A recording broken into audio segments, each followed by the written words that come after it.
안녕하세요. 웅덩이 매매법 레버리지 ETF 장기 투자자 디벨로몽입니다. 오늘도 계좌 먼저 공개하고 시작합니다. 미국 직투 계좌는 4,300만원 수익 중이며 국내 계좌는 35% 수익률과 410만원 수익 중입니다. 총 약 5천만원 수익 중인 상황입니다. 오늘 영상의 주제는 미국 주식 9월 하락에 대한 내용입니다. 다들 많이 들어보셨을 겁니다. 9월은 미국 증시 최악의 달이다 라고 말이죠.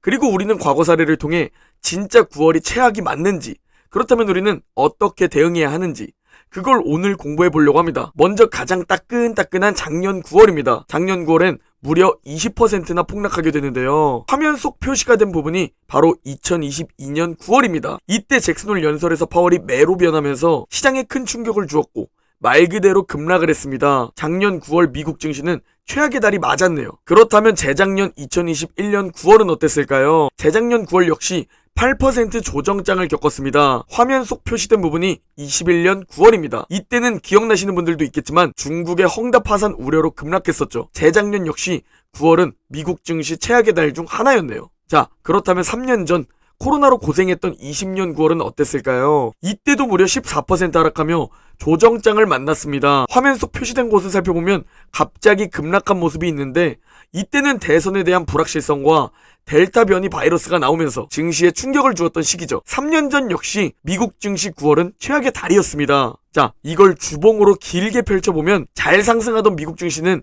2020년 9월에 대선 불확실성과 델타 변이 바이러스 공포로 14% 정도 조정장을 만나게 되었습니다. 또 21년 9월 역시 8% 정도 하락했죠. 헝다 파산 우려로 미국 증시 폭락할 것이라는 그 공포가 증시를 사로잡았고, 작년 9월엔 파월이 매파적 발언을 쏟아내며 고통스러운 하락장의 바닥을 만들어냈습니다. 즉 과거 3년 동안 9월은 항상 하락했고 조정장을 만났다 라는 것을 알 수 있습니다. 그렇다면 과연 올해 9월은 어떻게 될까요? 일단 대부분의 의견은 올해 9월도 역시나 하락할 것이다, 혹은 8월에 이미 8% 정도 하락했었으니까 9월은 하락보다는 횡보를 할 것이다, 즉 9월은 하락하거나 재미가 없을 것이다 라는 의견이 가장 많은 상황입니다. 왜냐면 과거 1928년부터 현재까지 9월은 역사적으로 가장 수익률이 안 좋았기 때문이죠. 그리고 하락을 전망하는 이유가 또 뭐냐면 화면 속 빨간 동그라미를 보시기 바랍니다. 39.1%라고 써있는 게 보일 텐데요. 이 수치가 뭘 뜻하는 거냐면 바로 과거 통계를 통해 월별로 상승 확률을 나타내는 겁니다. 8월과 9월만 확률이 50% 이하인 모습을 볼 수 있습니다. 자, 그렇다면 하락할 확률이 높으니까 일단 팔아야 할까요? 또 그렇게만 생각하면 안 됩니다. 긍정적인 자료도 가지고 왔는데요. 아까 보여드린 자료는 통계 자료일 뿐 무조건 하락하거나 횡보하지 않는다는 겁니다. 특히 올해와 비슷한 상황을 살펴보면 상승할 확률이 높다는 통계도 있습니다. 올해처럼 1월부터 7월까지 S&P 500이 15% 이상의 수익률을 보이다가 8월에 조정을 보인 사례가 15번 있었다는데요. 이 사례들을 쭉 나열해보면 1987년 단 한 번을 제외하면 나머지 14번 모두 연말에 상승으로 마감했다는 겁니다. 이 자료대로 흘러간다면 9월에 잘못 매도했다가 매수 타이밍을 놓치면 상승을 놓칠 수 있다는 것이죠. 또 낙관론자 톰리의 의견을 가지고 왔는데요. 비슷한 통계를 가지고 왔지만 톰리는 9월에도 상승할 수 있다 라고 말합니다. 1950년 이후 S&P 500이 1월부터 8월까지 15% 이상 상승했던 적이 과거 7번 있었다고 합니다.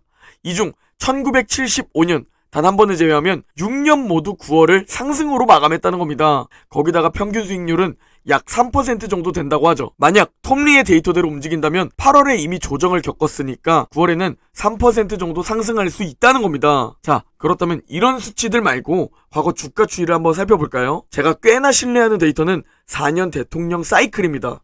여기서 3년차 9월은 화면을 보면 아시겠지만 보통 약세를 보인다는 것을 알 수 있습니다.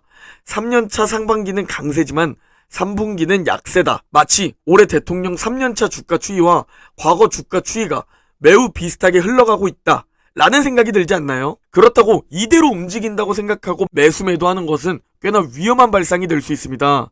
다만 참고하면 좋을 내용이라고 생각합니다. 그리고 과거 11월부터 4월까지의 주가 추이와 5월부터 10월까지의 주가 추이입니다. 여기서 우리는 회색선을 봐야 합니다. 이 회색선이 5월부터 10월 주가 추이입니다. 누가 봐도 3분기는 약세인 모습을 볼 수 있죠.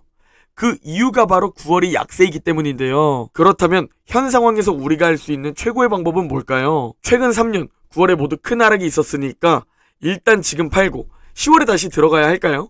개인적으로 그 방법보다는 이미 가지고 있는 주식은 그대로 두고 만약 9월에 하락하면 추가 웅줍하는 방법이 최고라 생각됩니다. 왜냐하면 떨어질지 안 떨어질지 모르기 때문이죠. 특히나 9월 하락 후에 결국 상승한 모습을 봤을 때 9월에 만약 하락하면 용기 내서 또 웅줍할 생각입니다. 그런데 만약 안 떨어지면 어쩌죠? 저와 여러분은 8월 웅덩이에서 이미 웅줍 분할 매수를 많이 해놓은 상태입니다. 그러니 그냥 오질 구간에 돌입하면 됩니다. 항상 조정장과 하락장은 매번 찾아온다고 말씀드립니다. 그러나 장기 투자자에게 조정장과 하락장은 견뎌내야 할 단기적인 웅덩이입니다. 과거 수많은 위기로 하락장이 찾아왔지만 시간이라는 필살기를 활용하면 과거 수많은 위기는 위기가 아닌 기회로 보이게 된다는 겁니다. 지나고 보니까 저때 살걸 이라는 후회가 밀려오지만 막상 웅덩이가 오면 또 매수하지 못하고 대다수는 그 행동을 반복하며 극소수만 부자가 되는 더러운 세상입니다. 그러나 부자만 더 부자가 되는 더러운 세상은 대다수의 사람들이 말하는 문장입니다. 즉 부자들은 대다수들은 모르겠지만 지루함, 끈기, 고통, 용기에 대한 대가를 자산 상승으로 얻어내고 있다는 겁니다. 그러나 부자만 더 부자가 된다고 대다수는 그런 행동을 하지도 못하면서 부러워하죠. 그렇다면 저와 여러분은 어떤 행동을 해야 할까요? 부자만 더 부자가 되는 더러운 세상 이라면서 이 더러운 세상 탓을 해야 할까요? 아니면 극소수 부자들의 행동을 배우고 그 행동을 지속하고 견뎌내면서 그 여정에 합류해야 할까요? 오늘 영상은 여기까지입니다. 제 영상이 도움이 되셨다면 구독, 좋아요, 알림 설정 부탁드립니다. 그럼 내일 영상에서 뵙겠습니다.